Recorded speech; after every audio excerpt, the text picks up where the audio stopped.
Olá, sejam todos bem-vindos a mais uma aula do projeto Educa Balsas. Na aula de hoje, iremos tratar dos sistemas de numeração. Eu sou o professor Roger e irei lhes acompanhar nessa jornada. A componente curricular é matemática, o ano é o sexto e nós iremos versar sobre duas habilidades nessa aula. A habilidade principal é comparar, ordenar, ler e escrever números naturais e números racionais, cuja representação decimal é finita, fazendo uso da reta numérica. E a habilidade complementar é reconhecer o sistema de numeração decimal como o que prevaleceu no mundo ocidental e destacar semelhanças e diferenças com outros sistemas, de modo a sistematizar suas principais características, que são base, valor posicional e a função do zero, utilizando, inclusive, a composição e decomposição de números naturais e números racionais em sua representação decimal. Na aula de hoje, você irá aprender a contextualização histórica e como que fluiu o nosso sistema de numeração. A princípio, nós começamos com uma contextualização histórica, versando sobre uma conversa bem longa, que remota aos tempos de pedra polida e pedra lascada, que foram os períodos do Paleolítico e do Neolítico, que vocês podem relacionar com o conteúdo de história. Gente, naquele período, o que acontecia? Os pastores, ao levarem as ovelhas para o pasto, eles faziam da seguinte maneira para ver se não tinha nenhum animal comendo elas, né? Consumindo elas. O que acontecia? Eles colocavam pedrinhas dentro de um saco, conforme as ovelhas iam para o pasto, e quando elas voltavam, eles retiravam essas pedrinhas. Caso houvesse alguma pedrinha no saco, significava que alguma ovelha estava perdida. Aí o pastor tinha que voltar lá e tentar procurar ela. Ou, caso contrário, ela tinha se perdido, tinha sido morta por algum outro animal. Então, havia essa comparação. Então, a gente começa a perceber que os números estão imersos nas nossas vidas, mesmo que a gente não perceba. Estão ali de forma implícita. E isso nós podemos perceber ao ordenar o número, ao contar alguma coisa, ao olhar o número de casas que tem nas nossas ruas, ao observar qualquer tipo de fato que esteja ocorrendo ao nosso lado, no nosso cotidiano. Além das pedrinhas, as civilizações antigas utilizavam nós em corda, marcas em pedaços de madeira ou ossos, conforme vocês podem ver na ilustração aqui. Bom, os sistemas de numeração, eles surgiram a partir dessa necessidade. Nós tínhamos a necessidade de contabilizar as coisas, as ovelhas, o número de pessoas que nascia, o número de pessoas que faleciam, o número de alimentos que eram necessários para sustentar nossas casas, e daí sucessivamente. Então, cada civilização desenvolveu o seu sistema de forma diferente. Entre elas, eu vou lhes citar algumas e o período em que elas se desenvolveram com maior eficiência. Nós temos aqui os romanos, que tiveram como maior eficiência o sistema decimal entre 750 a.C. e 500 depois de Cristo. Temos os babilônios, que foram de 3.500 a 500 a.C. Os chineses, que vieram a partir de 2.200 a.C. Os hindus, que surgiram de 2.000 a.C. a 700 depois de Cristo. Os egípcios, que foram desse período, de 4.000 a.C. a 700 a.C. Os gregos, que vieram de 1.100 a.C. até 400 depois de Cristo. E os maias, que permaneceram entre 100 depois de Cristo e 600 depois de Cristo. Cada uma dessas civilizações tinha o seu sistema decimal próprio. Nem todos eles eram decimal, mas tinham seu sistema de numeração desenvolvido de maneira que facilitasse a compreensão do mundo e das coisas que eles observavam. Vou citar para vocês alguns dos principais sistemas de numeração que foram base para o nosso sistema de numeração decimal, que nós chamamos de sistema indo-arábico, que nós utilizamos hoje. Vamos entender como que funcionava o sistema de numeração egípcio.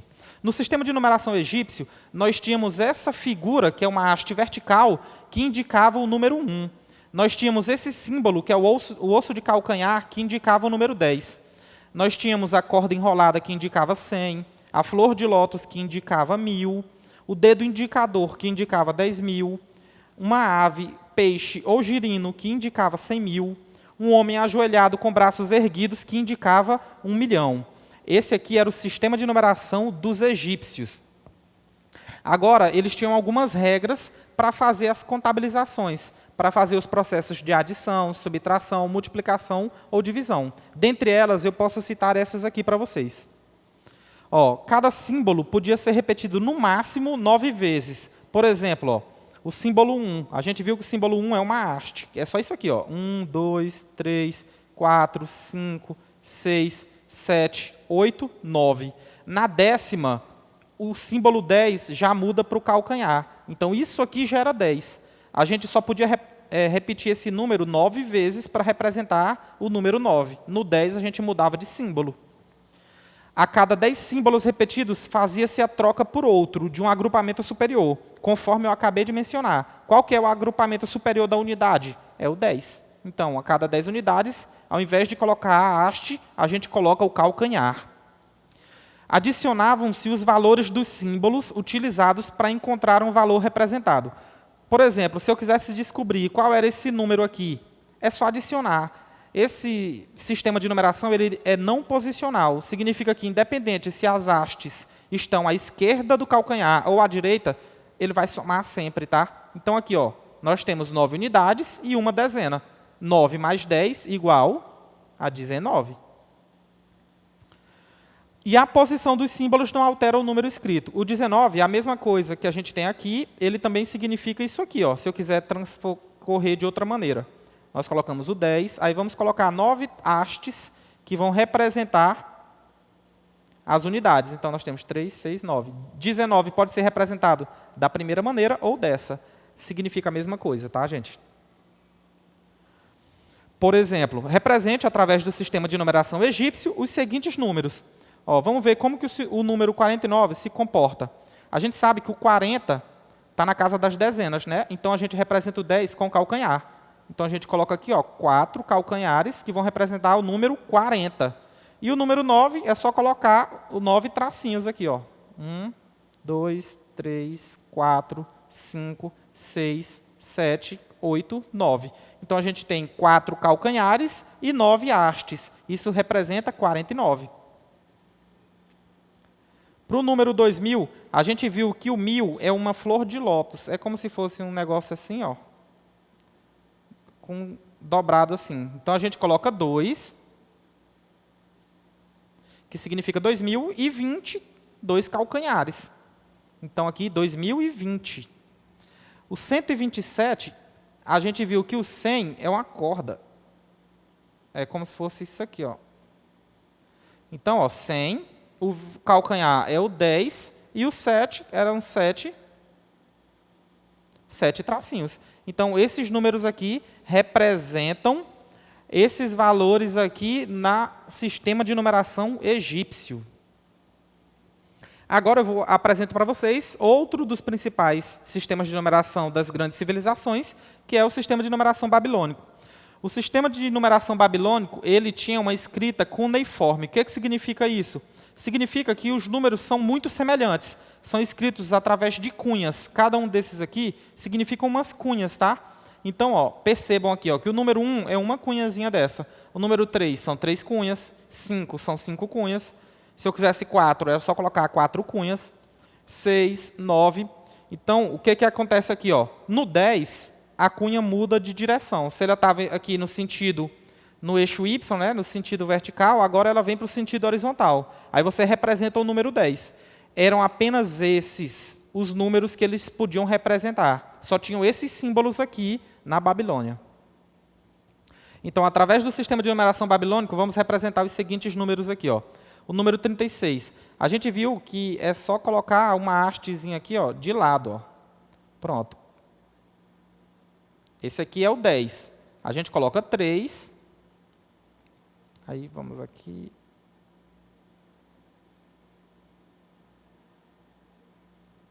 Dois. Aí, agora a gente coloca o terceiro.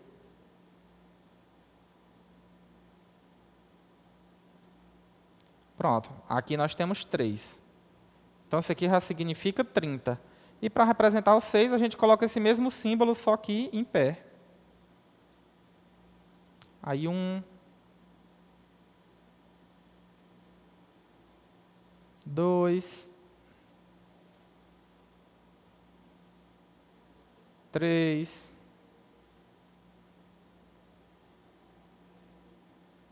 4,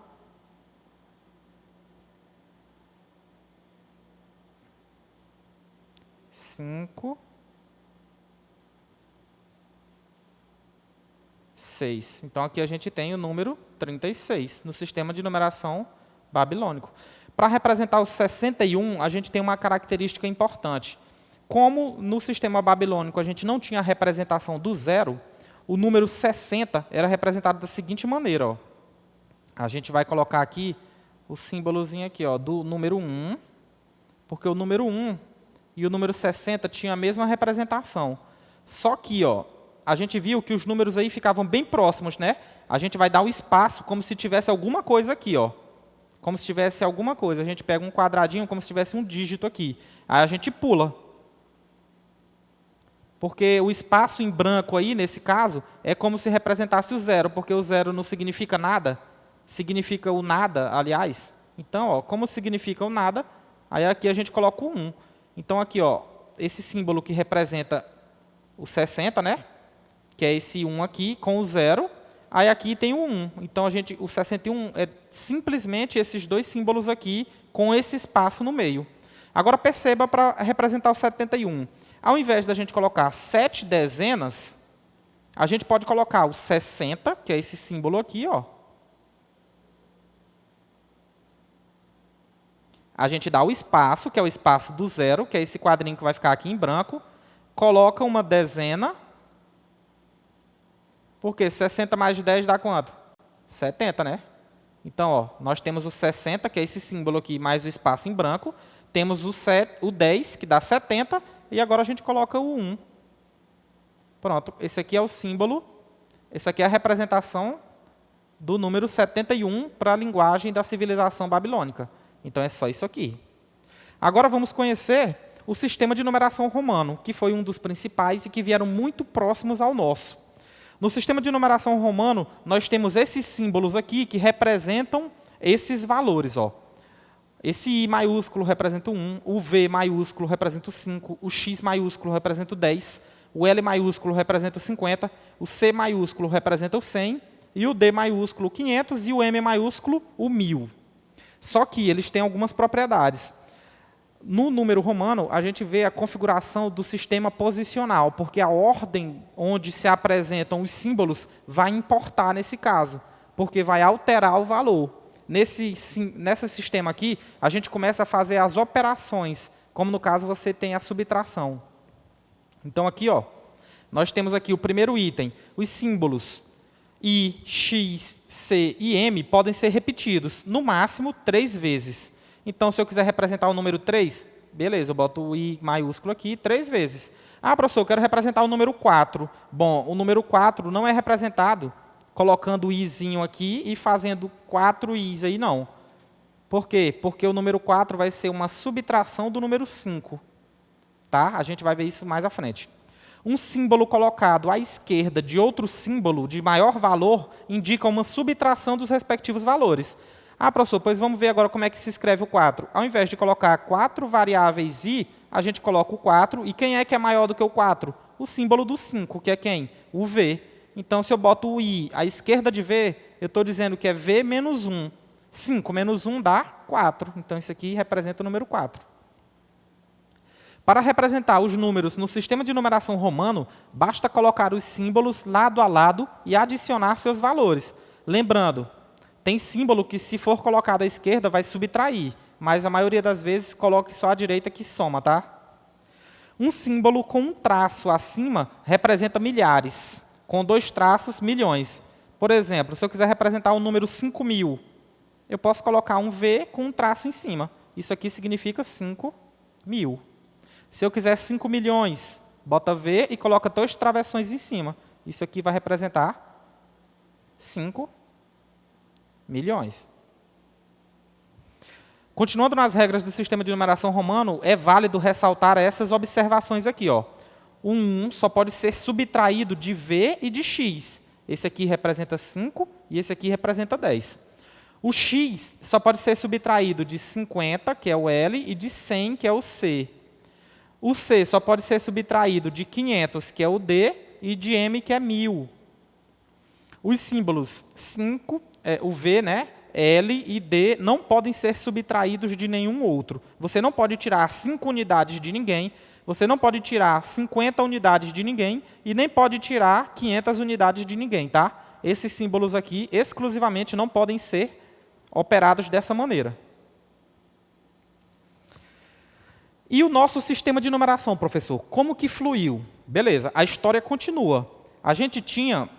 Nós chamamos o nosso sistema de sistema indo-arábico. Por quê? Porque os hindus foram a civilização que desenvolveu o sistema que se assemelha muito ao nosso, que foi um sistema espetacular, que revolucionou a história, não só a história humana, como a história do universo, porque a gente passou a dominar não só o nosso planeta, mas até outros planetas através disso. Não o planeta, né, gente? O universo. A gente começou a desvendar, a desbravar o universo através dessas descobertas aí, que começaram pela descoberta do número 0. Daqui a pouco a gente vai ver umas curiosidades sobre, tá? Então, esse sistema numérico, ele, como é que eu posso dizer, uniformizou os sistemas de numeração. Antigamente, vocês viam que cada civilização tinha o seu próprio sistema. Nem todo mundo conhecia o sistema do outro, então não casava. As línguas não se conversavam. A partir do momento que a gente desenvolveu o sistema decimal baseado no sistema dos hindus, que foi difundido pelos árabes no mundo inteiro, a gente universalizou o número. Então, o número 1, que a gente conhece aqui no Brasil, é a mesma representação simbólica em qualquer lugar que você for. Então, o sistema numérico ficou universal. E isso possibilitou que a ciência se difundisse de maneira extraordinária depois dessa descoberta. Então, os símbolos indo-arábicos, eles surgiram lá com a civilização dos hindus, né, que tiveram esse território aqui e que viveram aqui em 2500 a.C. Aí desenvolveu-se o sistema de numeração decimal. Professor, por que o nome é indo-arábico? Como eu comentei, os hindus foram colonizados pelos árabes e os árabes difundiram o sistema hindu com alguma modificação. Mudaram algumas... Eles potencializaram os números, mas a ideia original foi mantida. E, consequentemente, não é à toa que também o sistema de numeração decimal é denominado de algarismos, pelo fato de que teve um árabe, que foi esse aqui, Mohammed ibn Musa al-Khawarizmi, que difundiu com maior ênfase em alguns livros, alguns manuscritos, o sistema de numeração decimal. Por isso o termo é denominado algarismos, em homenagem ao Muhammad al-Khawarizmi. E como que era esse sistema? Lá no tempo dos hindus, no século VII, eram escritos dessa maneira. Aí tem aí, 1, 2, 3, até o número 0, que foi quando, a partir de agora, a gente começou a expor o número 0, a simbolizar o 0 de alguma maneira. Na maioria das vezes, era simbolizado por um ponto, ou por um círculo. Aí vocês podem ver aí, no decorrer dos séculos, como que houve a evolução do número. E o nosso sistema de numeração? Nós nos baseamos e potencializamos a nossa trajetória através da descoberta do 0, porque a partir do 0 a gente pôde mensurar coisas muito grandes, ou seja, na casa de milhares, de milhões, bilhões, trilhões e daí sucessivamente, assim como podemos mensurar coisas muito pequenas, que são microscópicas, né, para o lado menor, abaixo de 0. Isso revolucionou a trajetória, não só da matemática, como da ciência e de todas as civilizações, a partir do momento que o número foi unificado, universalizado. Então, o 0 surgiu lá por volta de 2500 a.C. com os babilônios. Os maias, que foram outra civilização que viveu em outro período, eles também tinham uma representação para o 0. E aí, nós tivemos um costume muito antigo, que a palavra decimal ela vem de uma origem latina, que a palavra latina é essa aqui, decem, e ela representa o quê? 10, como o próprio termo já pode ficar claro aí para vocês. Então, consequentemente, devido a isso, né, nós desenvolvemos o sistema de numeração decimal, porque ele é constituído de 10 valores, que são 0, 1, 2, 3, 4, 5, 6, 7, 8, e 9, tá, gente? Ah, professor, cadê o 10? O 10 você já pode ver que é uma combinação entre o 1 e o 0. Então, com esses 10 algarismos aqui, que vocês podem ver, nós conseguimos ordenar, escrever, mensurar qualquer número que você queira, independente da ordem de grandeza, se for um número muito grande ou muito pequeno. E isso só foi possível pela descoberta do zero, que é um valor que tem fundamental importância para esse desenvolvimento todo. Aí a gente pode ver aí, né, que isso partiu principalmente o sistema de numeração decimal pelo fato de que nos primórdios nós contávamos as coisas com o que a gente tinha em mãos, literalmente. Tínhamos quantos dedos a gente tem nas mãos, gente? 10. Nos pés, mais 10. Então as coisas eram contabilizadas dessa maneira. As pessoas faziam contas dedo a dedo. Então vamos entender agora como que funciona a sequência dos números naturais. Os números naturais, gente, é aquele conjunto denominado pela letra N, por esse símbolo aí, e é constituído de 0, 1, 2, 3, 4, 5, 6, 7, 8, 9. Vou colocar só os números do sistema decimal, tá? Os algarismos principais do sistema decimal. Mas isso aqui vai até o infinito, vai até o tamanho da sua, como é que eu posso dizer? Da sua necessidade. Aí nós temos também o símbolo dos algarismos, o símbolo dos conjuntos naturais, com um asteriscozinho aqui, que significa o símbolo dos conjuntos naturais não nulos, onde a gente ignora o zero. 6, 7, 8, 9 e daí vai.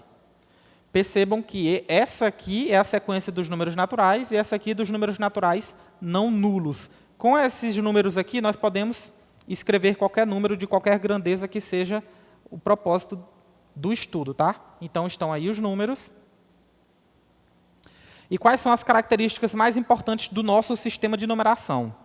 Como comentei, com apenas estes 10 símbolos, a gente pode escrever qualquer número natural, por maior que ele seja, tá, gente? O sistema decimal é de base 10, já que os agrupamentos são feitos de 10 em 10. O sistema decimal é posicional, porque, dependendo da posição que ocupa o número, o mesmo símbolo pode representar valores diferentes. Por exemplo, ó, o número 1, 2, 3. Aqui nós temos o 3 na unidade, o 2 na dezena e o 1 na centena. Então, como que eu chamo esse número aqui? Ó? 100, porque está na centena, tem 100 unidades aqui. 20, porque está na dezena, tem 20 unidades. E 30, porque está na unidade, que tem 10 unidades, né? E 3, perdão. Então, a gente coloca aqui, ó, 123. Então, esse símbolo aí é o 123, que se escreve dessa maneira. 100, aí a gente coloca o conectivo E, aí coloca outra palavra, que é 20, outro conectivo, que é o E, aí coloca outra palavra, que é o 3. Então, a gente tem aí, ó, 123. Só que o 123, se eu mudar a ordem aí, se eu colocar aqui o 3, o 2 e o 1, ele vai ter a mesma representação? Não, gente. Porque quando eu mudo a ordem dos valores no nosso sistema, ele muda o seu valor também, ele muda o seu significado. Aqui nós temos o número 321. Então, é outra postura, outra concepção, tá? O sistema indo-arábico utiliza o zero para indicar uma casa vazia, dentre os agrupamentos de 10 do número considerado. Por exemplo, ó, nós temos aqui, esse número aqui, 105. Esse número é quanto? É 100 e quanto? A gente coloca o conectivo E, 105. Por quê? Ah, professor, você pulou essa casa. Eu pulei. Por quê? Porque ela está vazia. Se eu tenho zero aí, significa que eu não tenho nenhum número indicado na casa das dezenas. Então, como está vazio, a gente não apresenta ele aqui. Então, aqui o número é 105. Para representar a sequência dos números naturais, utilizamos a reta numérica. O que é a reta numérica? É um importante instrumento para comparar e ordenar números. Vamos colocar aqui, ó, os números naturais.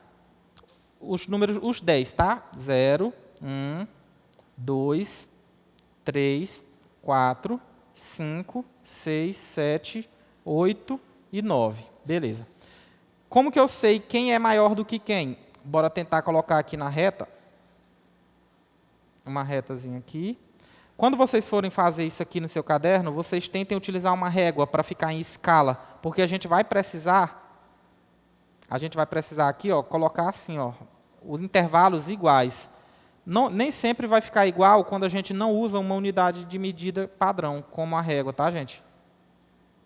Então, vai ficar alguma diferencinha, vocês ignorem aí a escala. Aí, ó, nós temos, sempre a reta começa pelo zero. O zero a gente chama de origem. A partir do zero, a gente acrescenta uma unidade. Então, aqui vem o 1, o 2, o 3, o 4, o 5, o 6, o 7, o 8 e o 9. Aí, aqui ela segue.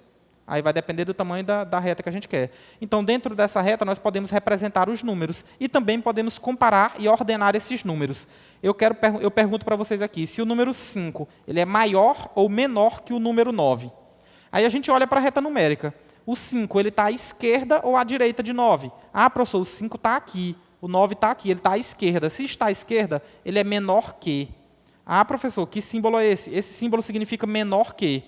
Para onde a concavidade estiver voltada, ela está voltada sempre para o número maior. Então, se a concavidade está voltada para o 9, significa que o 9 é maior do que o 5. Ah, professor, e o 2? O 2 ele é o quê em relação ao 5? Aí a gente olha para a reta numérica. O 5 está à direita ou à esquerda de 2? À direita. Se está à direita, o 2 é menor do que o 5, tá, gente? Então, ó, o 5 vai ser maior do que o 2. Então, esses símbolos aqui, a gente tem o maior que e o menor que. Eles representam isso, tá, gente? Para comparar os valores. Aí temos aí valores negativos e valores positivos. Os valores negativos, eles não figuram dentro do conjunto dos números naturais. Tá, gente? Isso aí a gente vai recorrer a outro sistema, a outro conjunto que nós vamos estudar mais adiante. Mas vocês já podem ter ideia de que isso flui e acontece dentro da reta numérica. Como o zero é a origem, os valores à direita de zero são positivos e os valores à esquerda de zero negativos, tá? Ó, vamos olhar o quadro de ordens até a 10ª ordem. Sempre que eu tiver 10 unidades simples, eu pulo para o lado de cá. Então, ó, uma dezena significa 10 unidades. Uma centena significa 10 dezenas. Uma unidade de milhar significa aqui, ó, 10 centenas. E daí sucessivamente. É só multiplicando de 10 em 10. Tá, pessoal? Aí você vai multiplicando de 10 em 10 as ordens. É assim que funciona o quadro de ordens. A gente colocou aqui só até a 10ª ordem, mas não para por aí. Vai até o tamanho do interesse que vocês tiverem, tá? É válido ressaltar nesse ponto que a cada conjunto de 3 ordens, nós temos aqui o que nós chamamos de classe. Aí aqui nós temos a primeira classe, aí temos aqui a segunda classe, e daí sucessivamente. Terceira, aí vai depender também do tamanho da unidade de grandeza que você esteja relacionando. Pessoal, essa foi a nossa aula de hoje. Trabalhamos o sistema de numeração decimal, vimos a sua concepção desde a contextualização histórica até a exposição do sistema de numeração indo-arábico que nós temos hoje em dia, que é um sistema universalizado e que ele é comum a todas as civilizações atualmente. Ele é de fundamental importância para o decorrer do seu conhecimento e da evolução que você vai ter nas próximas disciplinas e anos do seu ensino fundamental. Vejo vocês na próxima aula que a gente vai ver a interatividade sobre esse conteúdo. Até mais. Tchau, tchau.